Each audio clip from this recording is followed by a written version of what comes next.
Bonjour à tous. Alors, avant de commencer, je vais d'abord dire un grand bravo aux Nantais, parce que c'est la première fois que je viens à cette édition, à ces conférences, et vraiment, j'ai assisté à des choses vraiment très intéressantes. Donc, en bon parigot, je pensais que ce genre d'événement ne pouvait s'organiser qu'à Paris, et je constate que non. Et donc, un grand bravo, c'est vraiment un événement super. Donc, je suis là pour vous parler d'une nouvelle façon de se connecter à Internet qui s'appelle donc le Li-Fi, Light Fidelity. Est-ce qu'il y a des gens dans la salle qui connaissent le Li-Fi déjà, qu'on a entendu parler ? 3, 4, 5, bon, c'est bien, d'année en année, ça augmente. Ça fait depuis 2012 que je pose la question. Donc, alors, avant de vous présenter en détail le Li-Fi, comment ça marche, qu'est-ce que c'est, je vais déjà, en fait, replacer le contexte de cette invention française. C'est une technologie qu'on a créée en France, que j'ai créée dans une université à Paris, dans les années 2005, on a commencé, et qui, en 2012, a trouvé ses premières applications industrielles. Mais avant d'aller tout de suite dans le Li-Fi, je vais vous expliquer plutôt le contexte qui nous a amené à développer cette technologie, afin que vous compreniez mieux à quoi ça sert. Aujourd'hui, si vous regardez, on va dire, les grands historiens, ils vous disent qu'on est en phase, on parle souvent d'une révolution, la révolution digitale. Il faut savoir que globalement, on a eu 4 révolutions aujourd'hui au niveau des civilisations. La première, c'est ce qu'on a appelé la révolution cognitive. C'était le développement du langage qui a permis de créer les cités, les villes. Après, on a eu la révolution agricole, la révolution industrielle avec la machine de Carnot. Et là, aujourd'hui, on vit une époque qui est formidable, qui est à la fois formidable et qui est aussi à la fois un peu effrayante. On vit ce qu'on appelle la révolution digitale. À chaque révolution, à chaque phase de révolution, en fait, on bouleverse toutes les cartes, on change tout. Aujourd'hui, un start-upper avec un PC portable, voire un smartphone, peut aller bouleverser une grosse industrie bien installée, bien positionnée. C'est possible parce que justement, on est dans une phase de transition, une phase de révolution digitale. Et c'est pour ça qu'aujourd'hui, on a énormément aussi un écosystème de start-up qui se développe, parce qu'on se dit, tout est possible maintenant. Il suffit d'avoir la bonne idée, les outils sont là, il faut savoir les utiliser, et si on arrive à les utiliser, on peut créer des nouvelles choses. Et qui dit révolution digitale dit connectivité. Donc on va aller sur le slide suivant. La révolution digitale, elle a commencé, donc cette fameuse 4e révolution après la révolution industrielle. On peut dire que l'événement qui a fait le début de cette révolution, c'est évidemment ce qu'on a appelé Internet. Mais Internet, dans sa phase 1, c'était quelques scientifiques qui ont relié quelques ordinateurs ensemble. Premières applications, c'était du professionnel. D'ailleurs, ce n'est pas pour rien qu'on a appelé ça des mails, le courrier. En fait, Internet a avalé le bon vieux courrier, la lettre postale qu'on mettait dans sa boîte aux lettres. Et bon, ça a été les premiers, on a les emails. Et ensuite est arrivé le fameux web, où les gens ont pu échanger des informations. La communication a toujours servi à échanger des informations. C'est le seul but d'une communication, la parole ou autre, c'est d'échanger des informations. Et ce qu'il y a de bien avec l'échange d'informations, c'est...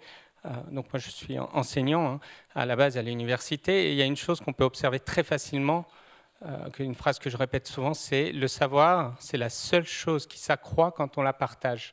Avec Internet, en fait, on a échangé tellement d'informations et tellement vite qu'on a créé tellement de savoir. Et c'est exponentiel, ce savoir augmente. Les chiffres que vous avez ici, c'est 200 millions de mails par minute. Et c'est rien, si on passe au chapitre 2 d'Internet, ça a été l'arrivée du smartphone, le mobile Internet. Le mobile Internet, c'est quoi la différence par rapport à avant ? Le fait d'avoir le mobile dans la main, il y a des nouvelles applications qui sont apparues, ce qu'on a appelé les réseaux sociaux. Internet a servi à connecter les gens dans sa phase 1, professionnelle dans sa phase 2, tout le monde. On est tous sur Facebook, sur réseau, on tweet. Là, on voit le nombre de tweets qui passent. Là, 500 millions de tweets par jour. 500 millions de tweets par jour, c'est quoi ? C'est de l'échange d'informations. Systématiquement, on échange de plus d'informations. Arrive aujourd'hui, depuis 2014, donc chapitre 1, c'était à peu près dans les années 1980. On peut aller plus loin, mais on va dire 1980. Chapitre 2, Mobile Internet, c'est l'arrivée du smartphone. On va mettre ça au profit de Apple et de l'iPhone. Chapitre 3, celui qu'on vit actuellement, c'est ce qu'on appelle, pour ceux qu'on a entendu parler, l'Internet des objets, l'Internet of Things. L'Internet of Things, c'est quoi? Internet, dans sa phase 1, a relié les gens à travers les mails, puis à travers les réseaux sociaux. Dans sa phase 2, Internet cherche maintenant à relier les objets. Alors, vous avez probablement, puisqu'on est dans une population un peu geek, entendu parler de l'Internet des objets. On en est vraiment à la phase de démarrage. On peut dire encore que les acteurs se cherchent sur cet Internet des objets, mais l'idée est claire. On a relié les gens, maintenant on va relier les objets. Pourquoi faire? En vrai, pour l'instant, on n'en sait rien. Mais il faut relier les objets pour, à terme, que les objets connectés puissent rendre des services aux hommes. L'Internet des objets, c'est à peu près 80 milliards d'objets à connecter en 2025. Voilà. Ça a été la première problématique. C'est là où est arrivé le LiFi, c'est comment on va connecter ces 80 milliards d'objets. Objets connectés égale connexion. Donc, il faut un moyen de les connecter. Aujourd'hui, l'Internet des objets, c'est des connexions de brosses à dents. Je vais vous parler après d'un poulailler connecté juste à côté de chez moi. Vous allez voir, c'est assez drôle. Chapitre 4, une fois que ces objets seront connectés, il va falloir les gérer, ces objets. 80 milliards d'objets connectés. Aujourd'hui, quand on parle d'objets connectés, vous prenez votre smartphone, vous appuyez sur un bouton, ça allume la télé. Vous allez, si vous avez des ampoules connectées, vous changez la couleur, mais c'est vous qui appuyez sur votre smartphone pour changer la couleur, etc. etc. Ça, c'est la première phase de l'Internet des objets. La seconde phase de l'Internet des objets sur laquelle travaillent tous les GAFA ou tous les autres acteurs du web, c'est l'intelligence artificielle, le machine learning. Alors, on lui donne beaucoup de noms différents, mais c'est la même chose, c'est l'automatisation des objets. C'est-à-dire que l'homme étant feignant, il se dit que quand j'aurai 80 milliards d'objets à gérer, je n'ai pas envie de les gérer, donc je vais laisser la machine les gérer elle-même. Voilà. Donc aujourd'hui, le moteur, par exemple, je ne vais pas en faire la promotion ou la publicité, j'ai aucun lien avec IBM, mais aujourd'hui, le moteur le plus performant en intelligence artificielle, c'est Watson. Vous pouvez aller voir, le tester, mais ce n'est que le démarrage. Très vite, on verra des acteurs se positionner sur cette intelligence artificielle, ce machine learning, parce que celui finalement qui contrôlera la plateforme d'intelligence artificielle la plus performante deviendra, moi, ce que j'appelle en fait le Facebook des objets connectés. Vous avez le Facebook que vous avez aujourd'hui qui vous connecte tous les uns aux autres. Demain, il va y avoir un Facebook pour les objets connectés. Et ensuite, cette plateforme prendra le contrôle des objets connectés. Il y avait une conférence très intéressante du CEO de Kant ce matin, pour ceux qui ont pu y assister, où il parlait derrière des problématiques qu'on a sur les data, la vie privée, etc., etc. Mais c'est comme tout dans le domaine scientifique, on fait et après on se pose des questions. Voilà. Quand les gens ont commencé à relier 4 PC pour créer Internet, ils ne se sont pas imaginés qu'Amazon allait faire du tort à Fnac et Darty. Et à la limite, moi, en tant que scientifique, je préfère me dire, bon, on ne peut pas brider l'imagination humaine, laissons l'invention se faire et ensuite, il faut contrôler. L'Internet des objets, évidemment, et l'Internet phase 4 posent énormément de soucis. C'est des sujets sur lesquels les gens, l'Europe, les États-Unis commencent déjà à réfléchir, mais on en est pour l'instant à un système un peu chaotique où il n'y a pas vraiment de règles. Alors, le LiFi, transparence suivant. Le LiFi est arrivé... Ah, non, je vous parle de l'expérience. Parce que pour venir ici, je suis sorti de chez moi et j'ai vu... il y a un petit parc à côté de chez moi, à Versailles, et j'ai vu poulailler connecté. Oh, je me suis dit, des poules connectées, à quoi ça peut servir? Donc, je suis allé sur le site web, j'ai été regarder. Alors, le poulailler est connecté, il y a des caméras, des panneaux solaires, il y a une porte qui s'ouvre et qui se ferme automatiquement, et une puce RFID sur chaque poule, avec la possibilité de lui envoyer une petite décharge électrique. Alors, je me suis dit, à quoi ça peut servir? Première chose, c'est de voir si la poule a pondu son œuf tous les matins sans avoir à se déplacer. Et si elle n'a pas pondu, vous pouvez lui envoyer une petite décharge électrique pour lui rappeler qu'elle doit pondre son œuf. Apparemment, ça marche très bien. Au bout de quelques semaines, la poule comprend très vite. Et le deuxième problème, c'est que les poules à Versailles disparaissent. Donc, au début, on a pensé qu'elles avaient trouvé la faille comme sur Alcatraz et qu'elles s'enfuyaient. Mais non, en fait, elles se font manger par les renards. Alors là, le poulailler connecté n'a pas apporté de solution, hein. Les poules se font tout le temps manger. La seule différence, c'est que maintenant, on peut l'avoir grâce à la caméra connectée en direct. Voilà. Donc on voit bien que ce marché de la connexion se cherche. Il n'y a pas longtemps aussi, j'ai vu un fermier qui m'a expliqué qu'il avait mis le même système sur ses vaches. Et donc avant, il devait se déplacer pour aller chercher ses vaches dans le champ. Maintenant, il appuie sur un bouton. Ça envoie une décharge à toutes les vaches et elles comprennent qu'elles doivent aller se faire traire directement à la ferme. Bon, vous voyez, on peut se dire, mais c'est du n'importe quoi, où est-ce qu'on va? Peut-être, peut-être pas, j'en sais rien. Et puis, c'est pas à moi ou à nous ici de juger, c'est une réflexion collective qu'il faut avoir. Alors, maintenant, je vais arriver au LiFi. En 2005, il y a eu une révolution. C'est ce qu'on a appelé l'éclairage à LED. L'éclairage à LED, c'est ce que j'ai dans la main. Vous avez, c'est une petite ampoule comme ça.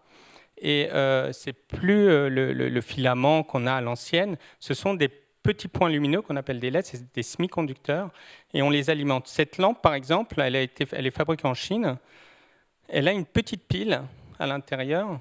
Et quand vous avez des coupures d'électricité, vous utilisez la batterie à l'intérieur pour avoir la lumière. Pourquoi? Parce que la première révolution de la LED, c'est qu'elle consomme rien. 80% d'économie d'énergie pour la même luminosité. Donc la LED, d'un point de vue écologique, c'est flagrant. Il n'y a pas de gaz, il n'y a rien. Ça a été la première révolution. C'est-à-dire que quand la LED est arrivée, les industriels se sont focalisés sur le côté éclairage, économie d'énergie. En 2005, on m'a demandé de réfléchir sur comment on pourrait faire communiquer les voitures entre elles, communication véhicule-véhicule, entre deux véhicules, afin de faire la voiture automatisée, la voiture sans chauffeur. Et l'idée, bien sûr, quand on dit connectivité, on pense tout de suite à la radio, aux ondes radio. On se dit, on va mettre une borne Wi-Fi et on va envoyer des informations de voiture à voiture. La LED, ce truc que j'ai dans la main, a commencé sur le véhicule, en fait. Les premières LED ont été installées comme phare de voiture. Vous vous rappelez les œils de chat qu'on avait à l'avant de la voiture, et ça faisait mal aux yeux d'ailleurs quand on voyait passer ces voitures-là. C'était sur des BM. Et j'ai dit, mais attendez, la LED, c'est un semi-conducteur. La LED a la capacité de s'allumer et de s'éteindre avec des temps très courts. Cette lampe que vous voyez actuellement, elle est en train d'émettre de la musique. Bon. Vous avez une petite carte mémoire ici, là, une petite carte SD. Il y a de la musique dedans, de MP3, et en fait, elle est en train d'envoyer de la musique. Je vous ferai la démo plus tard. Et en fait, cette musique arrive sur un speaker, et vous avez la musique qui est jouée. On va le voir aussi en vidéo. Donc cette lampe, actuellement, est en train de clignoter plus d'1 million de fois par seconde. Pourquoi? Parce que la musique qu'il y a dedans, le MP3, si je le décompile dans le terme technique, en fait, c'est qu'une succession de 0 et de 1. C'est ce qu'on appelle le monde binaire digital. Cette succession de 0 et de 1 est interprétée par une électronique qui ne fait qu'allumer et éteindre la lampe en fonction des 0 et des 1 qui arrivent. Évidemment, c'est fait tellement vite, plus d'1 million de fois par seconde, que personne ne voit ces clignotements. Par contre, un smartphone, un téléphone portable, un speaker peut voir ces clignotements et reconstruire les données. C'est ce que vous avez sur l'écran. La lampe envoie des 0 et des 1, s'allume et s'éteint jusqu'à 1 million, 10 millions de fois par seconde et envoie des données que seul un smartphone, un appareil électronique peut voir. Ça veut dire quoi? Ça veut dire que chaque point lumineux sur la planète peut devenir une borne d'accès à Internet. Voilà ce que ça veut dire. Le transparent suivant, s'il vous plaît. Alors, quel est l'intérêt? Encore une fois, 80 milliards d'objets à connecter en 2025. Tout le monde est d'accord, ce n'est pas avec les technologies actuelles qu'on va pouvoir connecter 80 milliards d'objets. Donc il faut trouver des nouvelles sources de connectivité. Quand on regarde les spectres radio, en gros pour ceux qui connaissent, on a le Wi-Fi qui est à 2.4 gigas et on va jusqu'à 300 gigas. C'est ça qui est contrôlé aujourd'hui sur la borne radio. Si ça c'est complet, qu'est-ce qu'on fait? On va regarder après. Et après la bande radio, qu'est-ce qu'on a? On a la bande optique. C'est comme ça que le LiFi arrive naturellement comme nouvelle source de connectivité. Deux avantages, et je vais vous dire aussi les inconvénients, parce qu'il n'y a aucune technologie aujourd'hui qui est magique et qui fait tout. Le gros avantage de ça, c'est que la lumière, évidemment, voyage très vite. les ondes radio aussi, mais la quantité d'informations qu'on peut envoyer avec cette ampoule, uniquement cette ampoule, c'est à peu près 224 gigabits par seconde. Alors, pour ceux qui ne voient pas trop la correspondance entre le gigabit, le mégabit, etc., je vais vous dire simplement, avec une simple ampoule, vous pouvez envoyer, aujourd'hui, ce qui a été démontré en laboratoire, vous pouvez télécharger 22 DVD en 1 seconde. Ça, vous ne pourrez jamais l'avoir avec des technologies de type radio. C'est une loi physique, puisque la quantité d'informations qu'on peut envoyer est limitée à la fréquence de ce qu'on appelle la porteuse dans notre jargon. Donc la lumière permet d'atteindre des débits aujourd'hui qualifiés comme illimités. Demain, je pourrais même aller plus loin. On pense pouvoir atteindre le terabit par seconde. Donc terabit, c'est 1 milliard de mégabits par seconde. Pourquoi? Parce que demain, je pourrais utiliser chaque couleur pour transporter une partie de l'information en parallèle. Voilà, donc le LiFi offre des débits qui sont illimités. Le deuxième gros avantage, vous l'avez sur le transparent, 14 milliards de points lumineux aujourd'hui sur la planète, et on pense passer à plus de 20 milliards. 14 milliards de points lumineux. Vous avez le réseau le plus dense en termes de télécommunication de la planète. Là où il y a de la vie, la première chose qu'on fait quand on arrive dans un endroit, dans une nouvelle maison, on met la lumière. Avant même de chercher à manger, on met d'abord la lumière. Donc la lumière est essentielle. Donc là où il y a de la vie, il y a de la lumière. Et maintenant, là où il y aura de la lumière, il y aura de la connectivité. Voilà le gros avantage.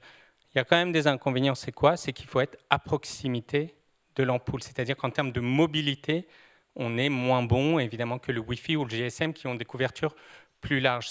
C'est pour ça que je vous dis qu'il n'y a pas une technologie dominante, et c'est pour ça que dans le cadre des programmes, ce qu'on appelle la 5G qui va arriver, on ne réfléchit plus monotechnologie, mais on réfléchit plutôt globalement. C'est-à-dire qu'en tant qu'utilisateur, ici par exemple, qu'est-ce qu'on cherche? On cherche à se connecter au web. Mais qu'on se connecte au web en Wi-Fi, en Li-Fi, en 4G, en 5G, en vérité, l'utilisateur, il s'en fiche. Il veut accéder à sa vidéo YouTube, il veut accéder à ses mails.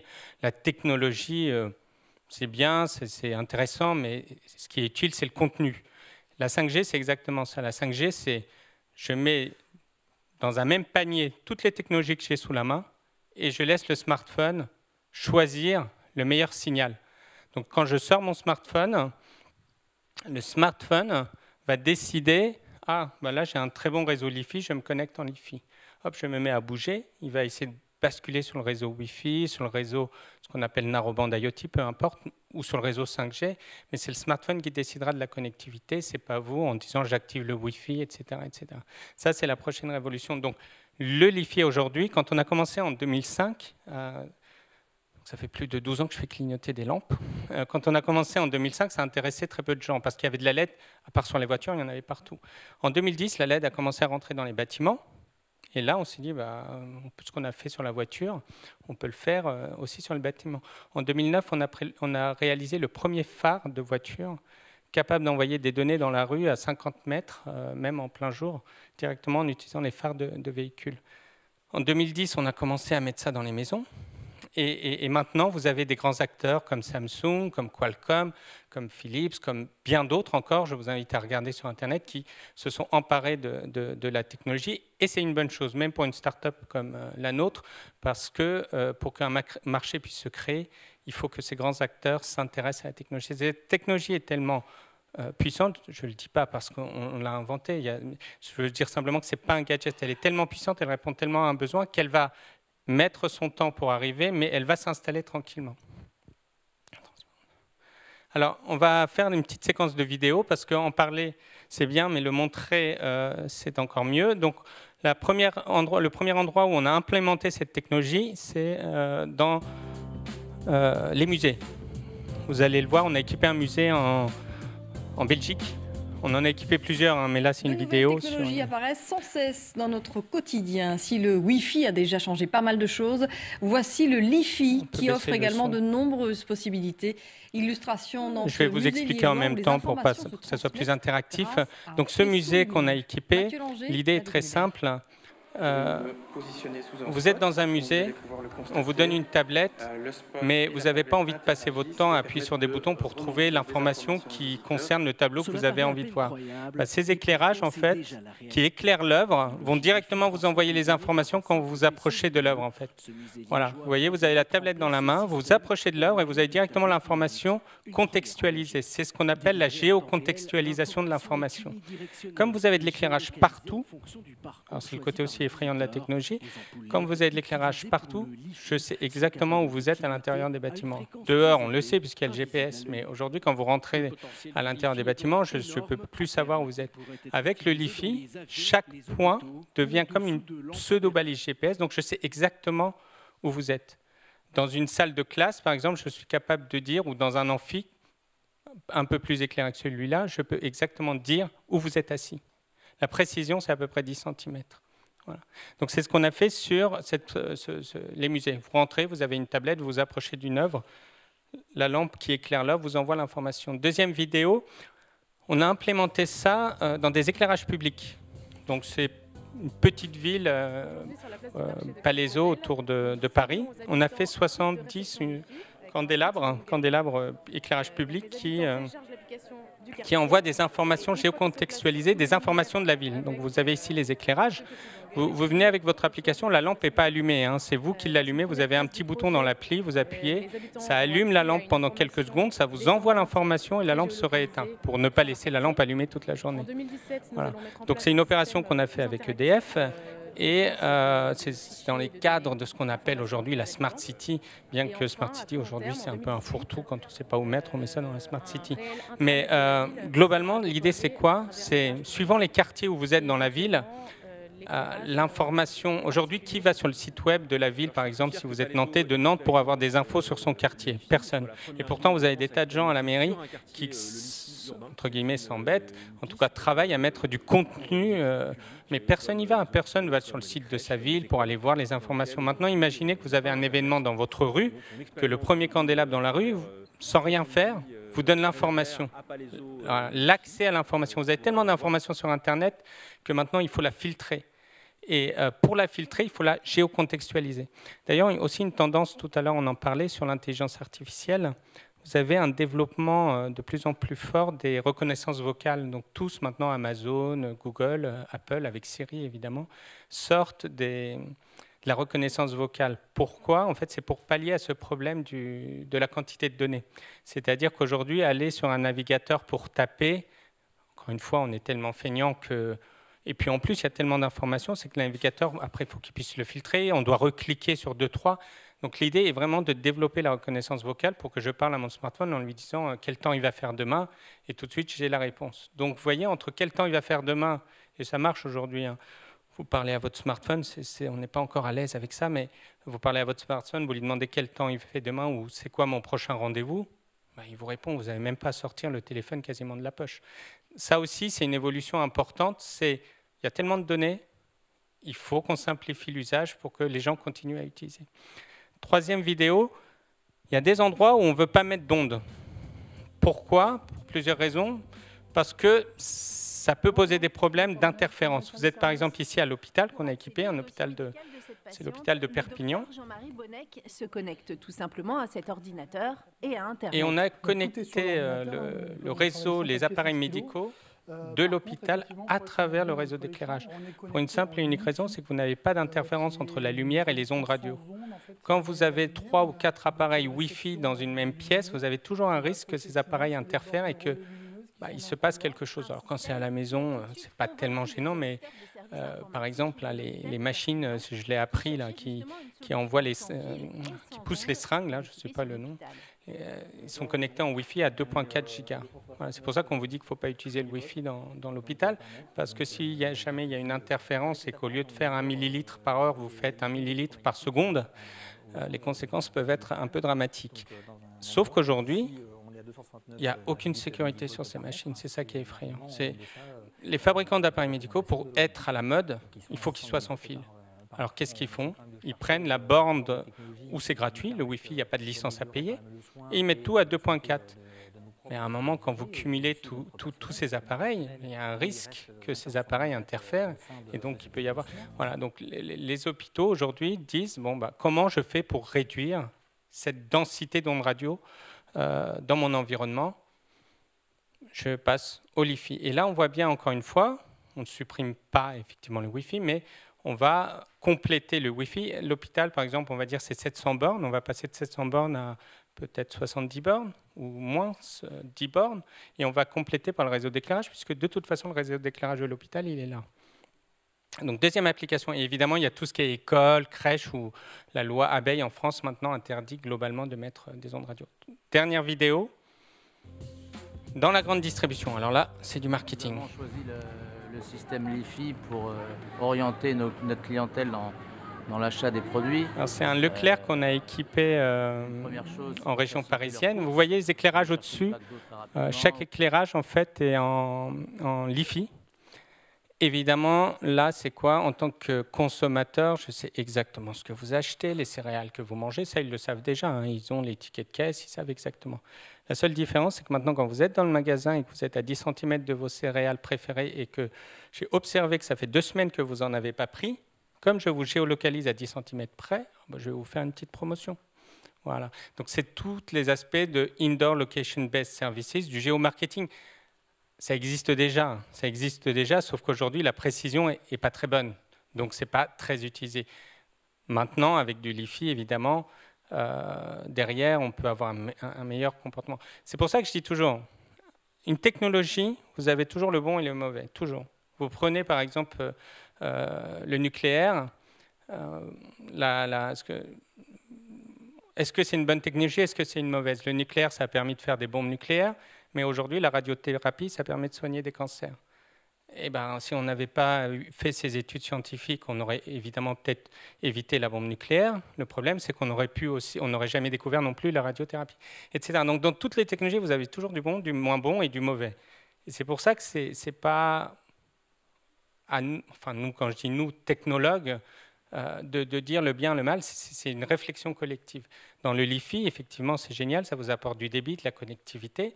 Mais d'un autre côté, comme il y a énormément de points lumineux partout, bah on est en Big Brothers x10. Voilà, donc il faut forcément réglementer, réguler. Et heureusement, vous avez des organismes nationaux, européens, internationaux pour globalement cadrer tout ça. Voilà, je pense que c'est fini. C'était la dernière présentation. Alors, je vais vous laisser poser vos questions.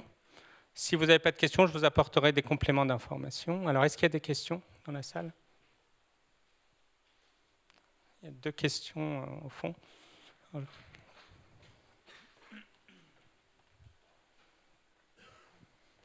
ça, je peux éclairer et je vois. Oui. Dans l'état de la technologie attention, je peux surveiller ceux qui s'endorment. Oui. Dans l'état de la technologie actuelle, est-ce que la communication se fait dans les 2 sens, donc du téléphone, du smartphone aussi, vers la lumière, ou c'est seulement à sens unique?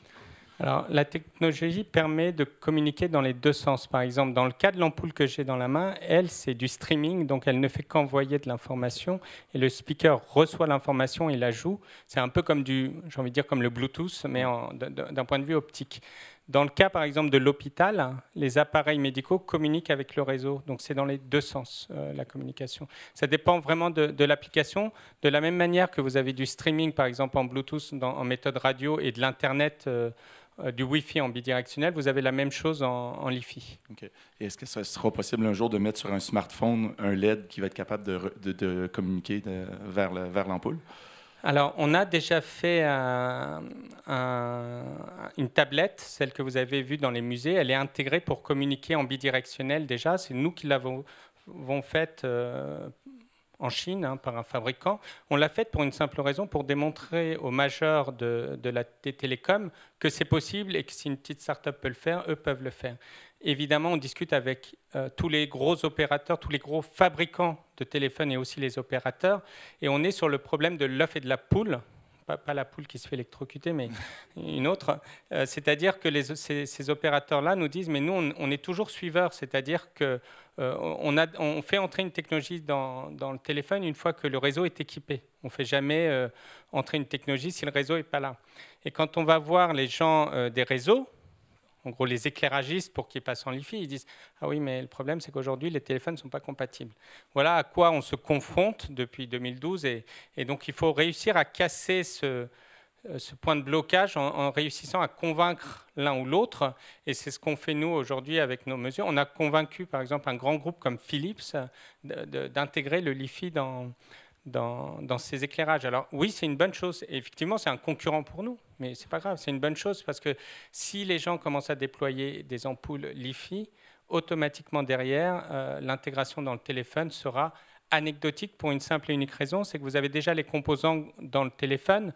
La caméra ou l'ambient light sensor peut être utilisée pour recevoir le signal et pour émettre le signal, vous avez déjà des LED sur le téléphone, la petite LED qui vous sert à vous éclairer dans le noir, mais on pourrait mettre ce qu'on appelle une LED en lumière noire, une lumière non visible, parce qu'on n'a pas forcément envie de s'éblouir quand on fait du bidirectionnel.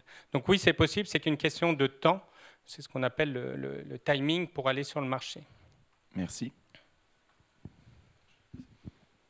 Il y a une question là.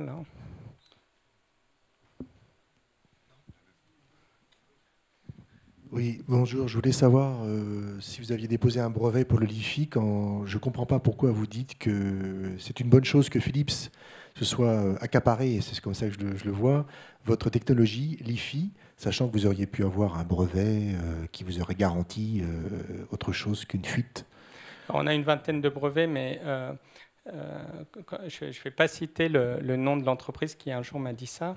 Mais ils sont venus nous voir plusieurs fois, une fois, deux fois, trois fois. Ils voulaient entrer dans le capital, un grand groupe international. Et à chaque fois, je leur disais non, je n'ai pas besoin. Et ils me disaient, mais de toute façon, je vais te raconter comment ton histoire va se terminer. C'est soit je vais te racheter, soit je vais te tuer. Bon, et je lui dis, bon, bah, très bien, et comment tu vas faire pour me tuer, histoire que je me prépare un peu. Il me dit, oh, on doit sûrement avoir des brevets sur le LiFi. On va mettre nos avocats et puis on va déterminer ça. Je lui dis, mais moi aussi j'ai des brevets, j'en ai 20. Ah oui. Il me dit, oui, mais est-ce que tu as 10 millions pour les défendre? Je lui dis, non. Ben, il me dit, t'es mort. Donc les brevets ne protègent de rien. Le fait d'avoir des concurrents qui créent le marché est beaucoup plus avantageux que d'avoir cette philosophie de se dire, je protège avec des brevets. Non, ça ne marche pas. En plus, aujourd'hui, honnêtement, les technologies, on parle beaucoup d'open source, open data. On est plutôt dans cette mouvance de dire il faut être les premiers, il faut y aller, et puis il faut partager le marché.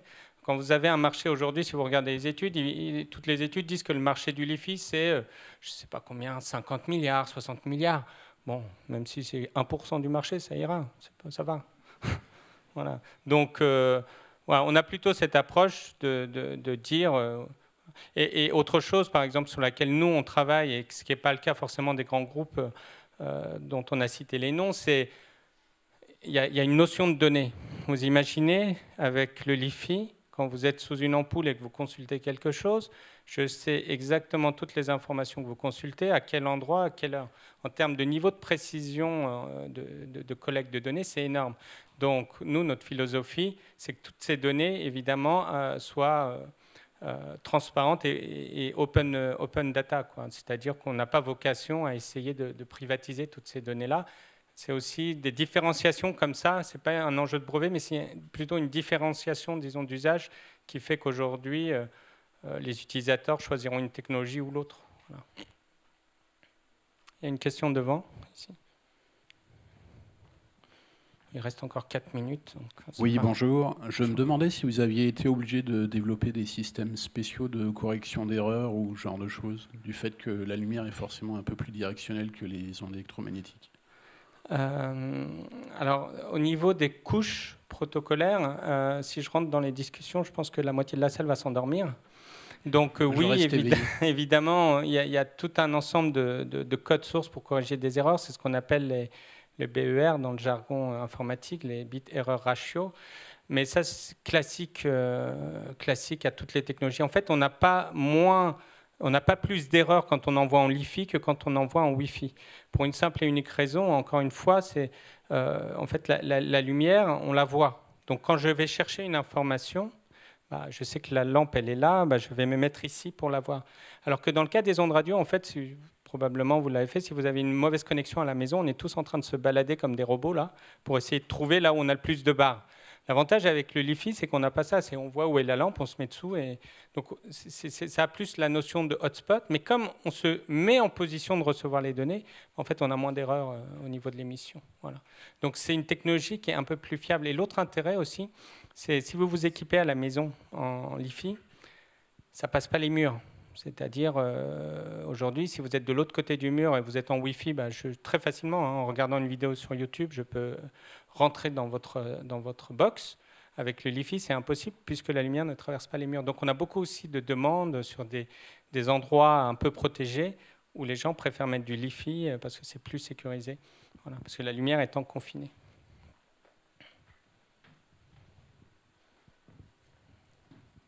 Du coup, la lampe qui émet des données, elle les récupère comment? Via le réseau électrique?